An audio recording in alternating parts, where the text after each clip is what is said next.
Hello students, welcome back to my class. तो dear students, हम solve कर रहे हैं कक्षा 8 अंग्रेजी का मॉडल पेपर जो आपकी आगामी परीक्षा की तैयारी के लिए राजस्थान सरकार के द्वारा जारी किया गया है, जिससे कि आप 2025 की आगामी परीक्षा में अच्छे से अच्छे अंक प्राप्त कर सकें। और इसी सिलसिले को हम आज की क्लास में आगे बढ़ाते हैं। ये देखिए पार्ट थर्ड जो होगा आपके पेपर का, वो शॉर्ट आंसर टाइप क्वेश्चन इसमें आएंगे। यानी इसके अंदर अंग्रेजी के कुछ पैसेज होंगे और उनको आपको पढ़ना है ध्यान से, और उसके आधार पर जो क्वेश्चन है वो पैसेज में से छांट करके आपको लिखने हैं। क्वेश्चन नंबर 17 से 18, read the passage carefully and answer the questions given below. तो यहाँ ये पैसेज है, इसको आपको ध्यान से पढ़ना है और नीचे दिए हुए क्वेश्चंस के आपको आंसर इसी पैसेज में से छांट करके लिखने हैं। जैसे all these thoughts led me to question myself, यानी ये सारे के सारे जो विचार मेरे दिमाग में आ रहे थे, उन्होंने मेरे अपने आप से ही क्वेश्चन पूछने के लिए मुझे प्रेरित किया। As to why people climb mountains, कि लोग पहाड़ों पे क्यों चढ़ते हैं। It is not easy to answer the question, हालांकि ये बहुत ही आसान नहीं है इन प्रश्नों के जवाब देने के लिए। The simplest answer would be, जो सबसे आसान जवाब है वो इस तरह होगा कि एज अदर्स हैव सेड, जैसा कि दूसरे लोग कहते हैं। Because if there it presents great difficulties, क्योंकि ये यानी माउंटेनियरिंग जो है, यानी पहाड़ों पर जो चढ़ना है, वो बहुत ही ज़्यादा तकलीफ देह होता है। Man takes delight in overcoming obstacles, क्योंकि ये मानवीय भावना है कि हम कोई भी जो मुसीबत या कोई परेशानी आती है उसके ऊपर जब हम विजय पा लेते हैं तो उससे बहुत ही आनंदित महसूस करते हैं। The obstacles in climbing a mountain are physical, जब हम किसी पहाड़ी पे चढ़ते हैं तो जो परेशानियां हमें आती है वो फिजिकल होती है, यानी शारीरिक होती है।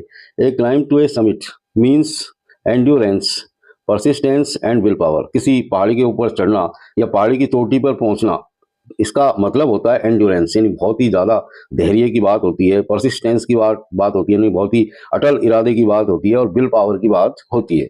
I have been attracted by mountains, मैं पहाड़ों से बहुत ज़्यादा अट्रैक्टेड हुआ। I had been miserable lost when away from mountains in the plains, यानी जब मैं पहाड़ों पे नहीं होता और मैदानों में होता, यानी पहाड़ों से दूर होता, तो मैं अपने आप को खोया हुआ और बहुत ही दुखी महसूस करता था। I believe that mountains are a means of communication with God, मैं ये मानता हूँ या मुझे विश्वास है कि mountains are a means of communication with God, यानी ईश्वर के साथ संबंध स्थापित करने का, कम्युनिकेट करने का ये जो पहाड़ हैं, ये एक जरिया है, एक तरीका है, एक मीन्स है, एक तरह का रास्ता है।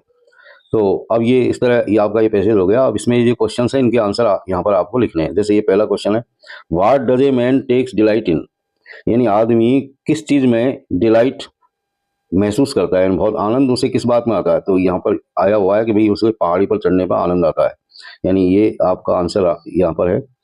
यानी इसका आंसर यहाँ आप लिख सकते हैं, man takes delight in overcoming obstacles, यानी मुसीबतों के ऊपर या कठिनाइयों के ऊपर विजय पाने में आदमी को बहुत ही आनंद प्राप्त होता है। अब देखिए question number 2, what does the narrator ask himself, यानी नरेटर अपने आप से क्या पूछता है। तो इसका आंसर आप यहाँ पर इस तरह लिख सकते हैं, यानी all these thoughts led me to question myself as to why people climb mountains. अब देखिए next question, which kind of belief does the narrator have, किस तरह का भरोसा है नरेटर को। तो इसका आंसर बिल्कुल आप इसी में से छांट करके लिख सकते हैं, I believe that mountains are a means of communication with God, ये इसका आंसर है यहाँ पर।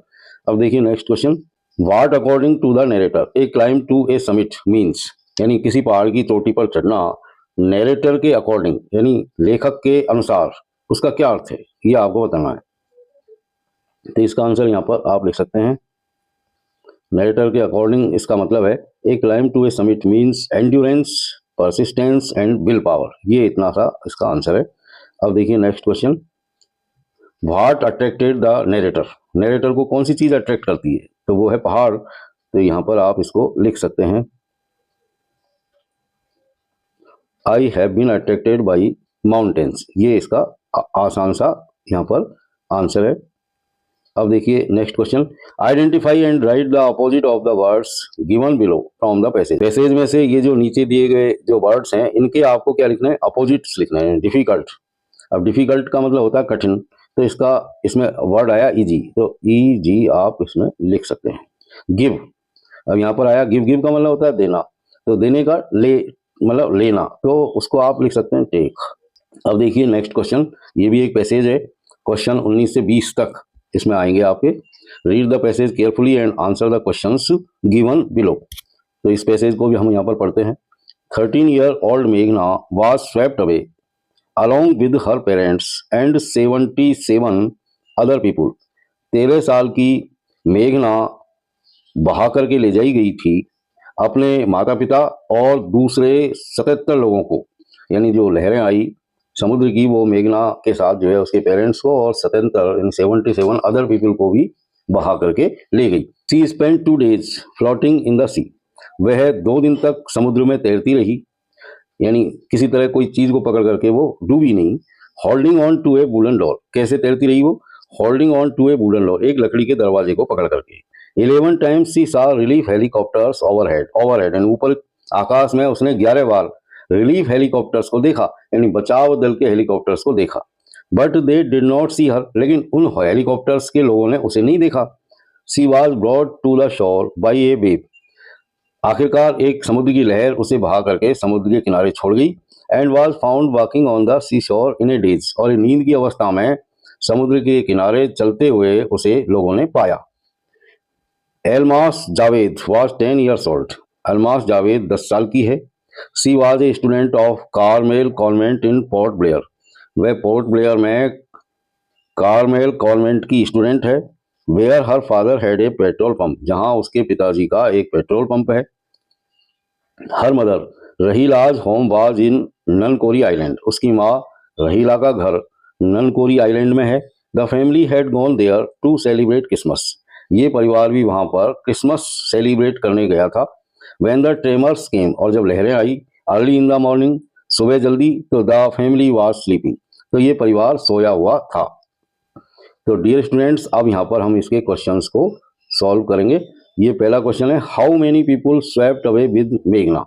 मेघना के साथ कितने लोग और बह करके गए? तो along with her parents 77 other people, यानी उसके माता पिता और 77 और दूसरे लोग उसके साथ बहा करके ले जाए गए। ये यहाँ पर आप इसको लिख सकते हैं इस तरह, मेघना was swept away along with her parents and 77 other people. ये इसका बिल्कुल एक्यूरेट यहाँ पर जवाब है। नेक्स्ट देखिए, वाई वाज मेघना not saved by relief helicopters. Relief helicopters के द्वारा मेघना को क्यों नहीं बचाया गया? दे डिड नॉट सी हर, क्योंकि उन्होंने उसे नहीं देखा। अब देखिए अगला question, read the passage and write plural of the following words. यहाँ पर आप इसके प्लूरल लिखेंगे, बहुवचन। तो बहुवचन तो आप आराम से यहाँ पर बना सकते हैं। जैसे ये हेलीकॉप्टर है, इसमें एस और ऐड कर दो। हेलीकॉप्टर्स, ईयर्स, इसमें भी एस ऐड कर दो, तो ये आपका प्लूरल नंबर हो गया। Who was Almas Javed and where did she study. Almas Javed कौन थी और वो कहाँ पढ़ती थी, ये आपसे पूछा गया। तो ये आप लिख सकते हैं, Almas Javed she was a student of Carmel Convent in Port Blair. अब देखिए next question, when did the tremors come. यानी समुद्र में सुनामी की लहरें कब उठी थी, ये आपसे यहाँ पर पूछा गया है। तो ये ट्रेमर्स आई थी, tremors came early in the morning. कब आई थी ये? सुबह, जल्दी। कब? The family was sleeping. जिस समय फैमिली सो रही थी तब ये ट्रेमर्स आई थी। अब यहाँ पर देखिए ये next question, read the passage and right one word for the given sentence. यहाँ पर आपको वन वर्ड लिखने हैं। ये क्वेश्चन है आपका, ये पर्सन्स फादर एंड मदर, किसी के माता पिता को क्या कहते हैं? तो पेरेंट्स। पेरेंट्स, ये आपका वन वर्ड यहाँ पर हो गया, पेरेंट्स। अब देखिए नेक्स्ट क्वेश्चन 21 से 22, one of the greatest mysteries of birds life. Birds life, birds life यानी पक्षियों का जो जीवन होता है, उनकी जो मिस्ट्रीज है उनमें से सबसे बड़ी मिस्ट्री क्या है? यानी सबसे बड़ा जो मिस्ट्री है वो ये है कि ट्रेवलिंग, कि वो ट्रेवलिंग करते हैं, मतलब एक स्थान से दूसरे स्थान पर जो है उड़ करके जाते हैं। एवरी ईयर ड्यूरिंग ऑटम, यानी ऑटम के सीजन में हर साल। एंड एवरी विंटर्स, और हर जो है विंटर के मौसम में।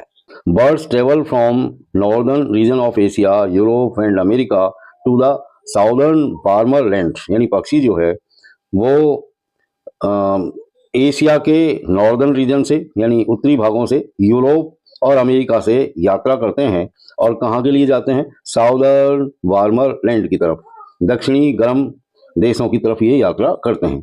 They make the return journey again, दोबारा से वो अपनी वापसी की यात्रा शुरू करते हैं। During spring and early summer, या तो स्प्रिंग के महीने में या फिर जल्दी जब गर्मियों के शुरुआत में। They are very punctual unless they are delayed by bad weather. यदि उनको बुरे मौसम का सामना नहीं करना पड़े, बुरे मौसम के कारण उनकी यात्रा में डिले नहीं हो, तो वो बहुत ही पंक्चुअल होते हैं, समय के पाबंद होते हैं। They face many dangers and hardships. ये बहुत ज़्यादा खतरे और बहुत ज़्यादा कठिनाई का सामना करते हैं वाइल ट्रेवलिंग अलोंग डिस्टेंस, जब ये बहुत दूर दूर की यात्रा पर होते हैं। समटाइम्स सडन स्टॉर्म्स अराइज, कभी कभी अचानक बहुत बड़े तूफान आते हैं। And drive them far out of course, वो तूफान उनको उनके रास्ते से बहुत ज़्यादा भटका देते हैं। एट नाइट, रात के समय, bright lights attracts and confuse the birds, जो तेज रोशनियां हैं वो भी उनको कंफ्यूज करती है और उन्हें आकर्षित करती है, जिससे वो अपना रास्ता भटक जाते हैं। They can not fly eight there fastest, इसके कारण वो बहुत ज़्यादा अच्छी स्पीड पर यात्रा नहीं कर सकते। तो यहाँ पर भी ये कुछ क्वेश्चन हैं, इनके आंसर आपको इसी पैसेज में से छांट करके देने हैं। What do birds do every year, हर वर्ष पक्षी क्या करते हैं? तो इसका आंसर आप ये लाइन यहाँ पर लिख सकते हैं। Every year during autumn and early winter, birds travel from northern region of Asia, Europe and America to the southern warmer land. अब देखिए next question, what is the greatest mystery of birds life, यानी पक्षियों के जीवन की सबसे बड़ी mystery क्या है, वो आपको लिखनी है। तो ये इसका आंसर आप यहाँ पर लिख सकते हैं। One of the greatest mysteries of birds life is travelling, ये इसका आंसर यहाँ पर आप इस लाइन को लिख सकते हैं। Next question, when do the birds make their return journey, ये बर्ड्स अपनी रिटर्न जर्नी कब शुरू करते हैं? तो इसका आंसर भी आप इसमें से छांट करके लिख सकते हैं कि वो अपनी रिटर्न जर्नी कब शुरू करते हैं। तो ये रहा आपका answer, they make the return journey again during spring and early summer. अब देखिए नेक्स्ट क्वेश्चन, नेक्स्ट क्वेश्चन है, what difficulties do the birds face while travelling, travelling के समय ये जो बर्ड्स हैं वो किस तरह की परेशानी का सामना करते हैं?